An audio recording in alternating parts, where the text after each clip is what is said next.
जय हिंद दोस्तों। GK GS वाला चैनल आप लोगों के लिए लेकर आया है करंट अफेयर्स के बेहतरीन प्रश्न। दोस्तों इन्हीं प्रश्नों में सबसे पहला प्रश्न है कि हाल ही में कमला प्रसाद बिसेसर किस देश की प्रधानमंत्री बनी है। इस प्रश्न के ऑप्शन है, option A Canada, option B Philippines, option C Trinidad और टोबैको और ऑप्शन डी उपरोक्त में से कोई नहीं। दोस्तों कमला प्रसाद बिसेसर एक प्रमुख नाम है, सब कुछ कोई जानता है इस नाम को।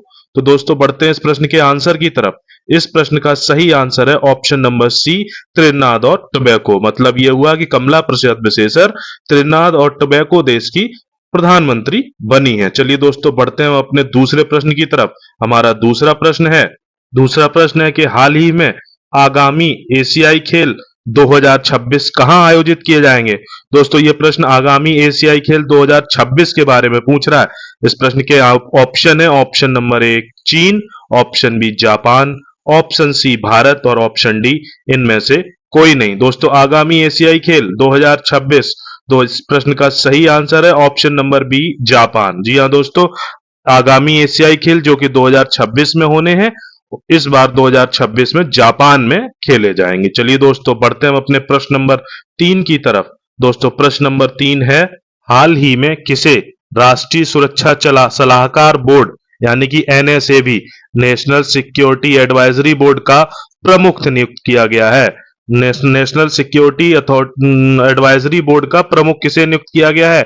ऑप्शन है, option A Arun Singhal, option B Shrivendra Kumar Sharma, option C Alok Joshi और ऑप्शन डी इनमें से कोई नहीं।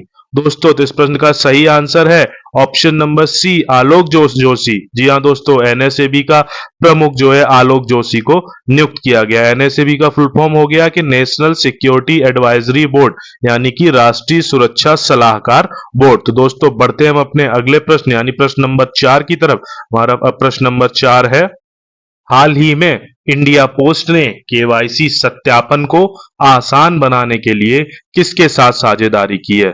दोस्तों प्रश्न में पूछ रहा है कि इंडिया पोस्ट ने केवाईसी जो वेरिफिकेशन होता है उसके प्रोसेस को बहुत इजी करने के लिए किसके साथ साझेदारी की है।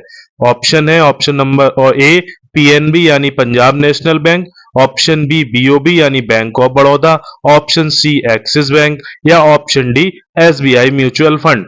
तो दोस्तों जल्दी जल्दी जिसको आंसर पता है वो कमेंट सेक्शन में इसका आंसर जरूर दीजिएगा। तो दोस्तों इस प्रश्न का सही आंसर है एसबीआई म्यूचुअल फंड। जी हाँ दोस्तों, इंडिया पोस्ट ने एसबीआई म्यूचुअल फंड के साथ साझेदारी की है ताकि जो केवाईसी वेरिफिकेशन होता है उसको इजी बनाया जा सके। चलिए दोस्तों बढ़ते हैं हम अपने अगले प्रश्न की तरफ। हमारा अगला प्रश्न है, हाल ही में चर्चा में रहा सचेत ऐप किस संस्था द्वारा विकसित किया गया है।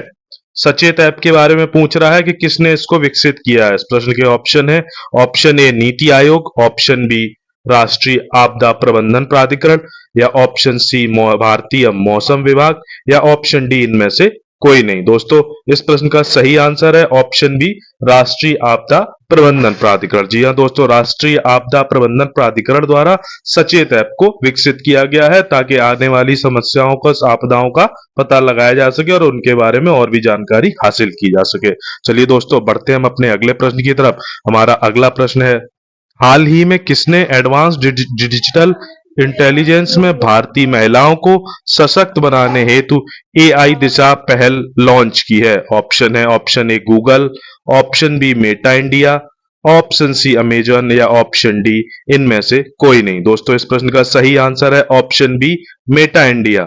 दोस्तों मेटा इंडिया ने एडवांस डिजिटल इंटेलिजेंस में भारतीय महिलाओं को सशक्त बनाने हेतु एआई दिशा नामक पहल को लॉन्च किया। किसने लॉन्च किया दोस्तों? मेटा इंडिया ने। चलिए दोस्तों बढ़ते हैं हम अपने अगले प्रश्न की तरफ। हमारा अगला प्रश्न है, हाल ही में किसने बौद्धिक संपदा अधिकारों के उल्लंघन के लिए भारत को प्राथमिक निगरानी सूची में रखा है। जी हाँ दोस्तों, किस देश ने भारत को बौद्धिक संपदा अधिकारों के उल्लंघन के लिए निगरानी सूची में रखा है। जी हाँ दोस्तों, इस प्रश्न के ऑप्शन है, ऑप्शन ए रूस, option B Japan, option C America या ऑप्शन डी इनमें से कोई नहीं।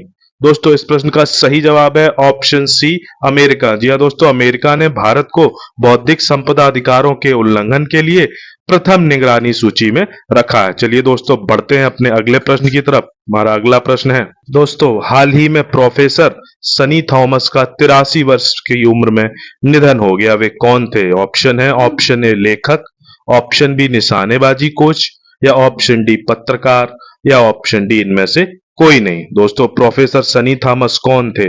जी हाँ दोस्तों, इस प्रश्न का सही आंसर है ऑप्शन नंबर बी, निशानेबाजी कोच। जी हाँ दोस्तों, सनी थॉमस निशानेबाजी कोच थे। चलिए दोस्तों बढ़ते हैं हम अपने अगले प्रश्न की तरफ। हमारा अगला प्रश्न है, हाल ही में जारी सिप्री की रिपोर्ट के अनुसार सबसे अधिक सैन्य खर्च करने वाला देश कौन सा है? SIPRI, SIPRI। तो दोस्तों सिप्री की रिपोर्ट के अनुसार सबसे अधिक सैन्य खर्च करने वाला कौन सा देश है? इसके ऑप्शन है, ऑप्शन ए रूस, ऑप्शन बी चीन, ऑप्शन सी अमेरिका, या ऑप्शन डी इनमें से कोई नहीं। जी हाँ दोस्तों, इस प्रश्न का सही आंसर है ऑप्शन नंबर सी, अमेरिका। जी हाँ दोस्तों, अमेरिका सबसे अधिक सैन्य खर्च करने वाला देश है। चलिए दोस्तों बढ़ते हैं हम अपने अगले प्रश्न की तरफ। अगला प्रश्न है, हाल ही में किस राज्य सरकार ने इलेक्ट्रिक वाहनों यानी ईवीज के लिए रोड टैक्स में छूट की घोषणा की है? यह दोस्तों ऑप्शन है Bihar, option B Maharashtra, option C Haryana, या ऑप्शन डी इनमें से कोई नहीं। दोस्तों इस प्रश्न में पूछ रहा है कि किस राज्य सरकार ने इलेक्ट्रिक वाहनों के लिए रोड टैक्स में छूट की घोषणा की है? दोस्तों इस प्रश्न का सही आंसर है ऑप्शन बी, महाराष्ट्र। महाराष्ट्र राज्य सरकार ने अपने राज्य के लोगों को, जो लोग इलेक्ट्रिक वाहन का प्रयोग करेंगे, उनको रोड टैक्स में छूट की घोषणा की है।